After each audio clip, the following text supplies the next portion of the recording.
Right, so the first thing you want to decide when you're actually building the filter is what you're actually going to be building it out of.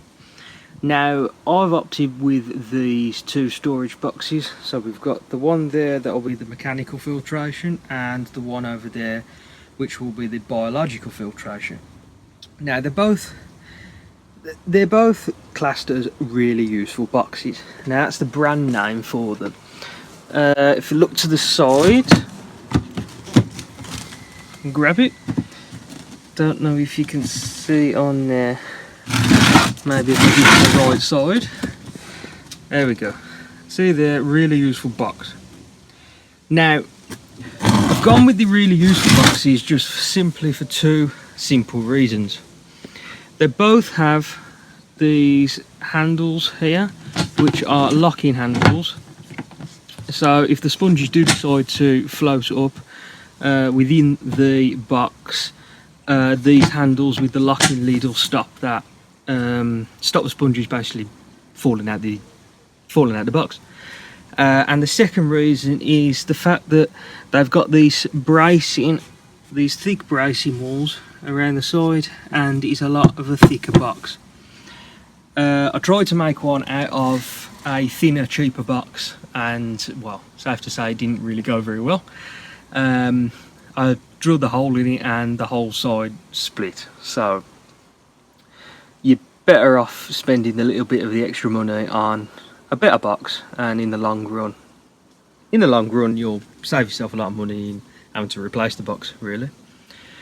One of the other good reasons with these really useful boxes, and really generally storage boxes in general, is the fact that you can stack them. So if I stack these two on top of one another at the moment, you can see that they stack, and I mean you can go as high as you like really with this. You can really go overkill. I mean, if you got 20,000 gallon pond, some people have massive koi ponds. You could have these 4 high, 2 mechanical, 2 biological, 1 mechanical, 3 biological. Really, it's up to you. You've got the complete freedom to go with this. So as you can see, there's a hole in the bottom box and a hole in the top box. Now eventually these will both have these bulkheads in at the top and the bottom, and these bulkheads are the push fit bulkheads. If you can see the rubber seal just there, this makes life a lot easier having this design, simply because, well, I'm not a plumber and I wouldn't know where to start with buying PVC glue, so push fits all the way. The only downside is these rubber seals can perish with time, but I mean, the amount of time it's going to take for it to perish, I wouldn't really worry about it. Now it's the same with the PVC piping they've got. These are push fit these are push fit joints, and they will go in as so. If I just push that in slightly so you can see what I'm going for. Didn't go too well. So I'm going for that sort of a angle. So I go in, come out that outlet, and then go into the biological filtration at the bottom.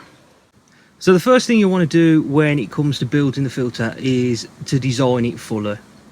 Now this saves a lot of costly mistakes in the long run, so I definitely recommend that you design it. It doesn't have to be some CAD fancy drawing, it just has to be a bit of paper, general layout of what you're looking for, and that's really enough, really, because that way you know how much plastic to buy, you know how big the box needs to be, and you know, generally have a general idea about what's going to be happening inside. So I went for 2 boxes, mechanical and biological, and as you can see, the top box has all these partitions inside, meaning the water has to travel a long way before it gets to the outlet. So the inlet is here, it goes over the top, down through the sponges, under the bottom, over the top, down, over the top, down, over the top, and then out. So in general, there is a lot of mechanical filtration. I'm a big believer in biological filtration over mechanical, but as this is going to be used in a pond, there's going to be a lot of dust, debris, leaves, generally all sorts of rubbish. So the next thing you'll be wanting to look at is the size of the holes that you're actually drilling. So best to use a hole drill. I tried to use a normal drill and then file around it and crack the box. So you definitely don't want to be using that. So just save a bit of money, you know, go to the pound shop, whatever cheap hardware shop we've got around, and just get a hole drill, sorry. Drill the hole just under the size that you're looking for. So this is a 40mm bulkhead here. So it'd be, so with the thread on it, it's about 42mm. But if you go with the 40mm drill bit and then file the rest, you can get a quite snug fit and there's less chance of leaks. So I've used the 40mm on that one and also the 40mm on the top one. This was the biggest fitting they had, so it's, if you can get the hole you want to be drilling is the biggest one you can manage and the biggest one the filter itself can take without weakening the sides, because the last thing you want is just the sponges rising up or it just overflowing because the outlet is too small. Especially if you've got a decent sized filter, you don't want to be skimping on how much power you can get out of that. As for the internal partitions, you want to go with the simple idea of up and down. So with this briefly described earlier, goes over, down, over, under, over, under. That means the water itself has to go a long way before it goes to the outlet. Now the gaps in these partitions in this filter were measured based on the sponges I got. So I got cheaply off Amazon because there was a deal on this. There were 45cm square sponges. Now as you can see, I've cut these to the sizes that they need to be for the different sections. So the best thing to do is have your general idea about what you're looking for and then just buy this.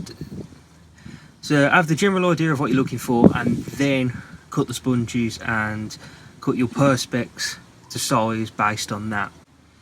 Now you can also use car sponges. I did use them last year, hence why the keen-eyed of you have probably noticed that this bottom one is quite dirty. Now that is because last year this was used as a filter for the pond. I used car sponges. I found them a bit fine, which meant that they floated a bit more. That's why I've gone with general aquarium filters to stop them floating and pressing on the lid. It's a problem really you don't want, and if you can stop that and get just as cheap sponges somewhere else, then generally you're looking good. So as for the sealant I've used to seal these panels in place, it's general silicone sealant. Now you want to be careful about what type of silicone sealant you're using, because some come with anti-mold, chlorine type additives. It's just to stop the, like if you're using it for bathroom sealant, then they're going to have the anti-mold additives to it, which I'd highly avoid, just because you're going to be adding chemicals to the pond water, which really you don't want. So I haven't decided whether I'm actually going to paint this black yet, because at the minute you can see everything what's going on and it looks pretty cool from when it's actually running. The only downside is if you've got these silicone marks everywhere where you've actually like stuck the panels in place.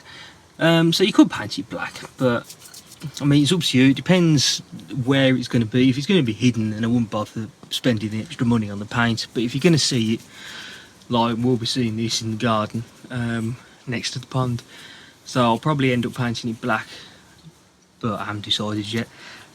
When this video is uploaded, you'll see the end result, and a bit later in the video you'll see whether I actually painted it or not. So stay tuned for that. You know, some always, well, it ain't that fun really, it ain't that interesting, but we'll see how it goes. So now I'm going to set camera to one side and I'll let it fill up, and you can see how the water is going to react to the partitions and how the filter will work in general.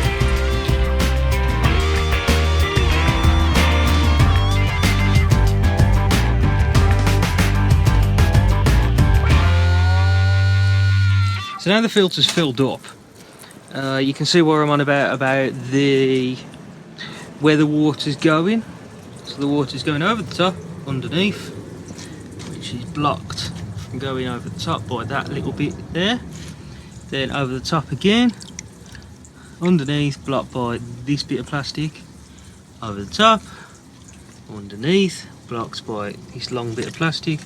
Then over the top here and out. Now, this is quite a low flow because this is just coming from the hose compared to what the filter can take and what the pump will be providing. So in general, the water will be more closer to up here, because when the pump's actually running, it's about half full. This bit here and the outlet. So now I've shown you how this is working, I'm going to crack on with the rest of the build and the biological filter, and I'll get back and record the rest of the video when I've made some more progress.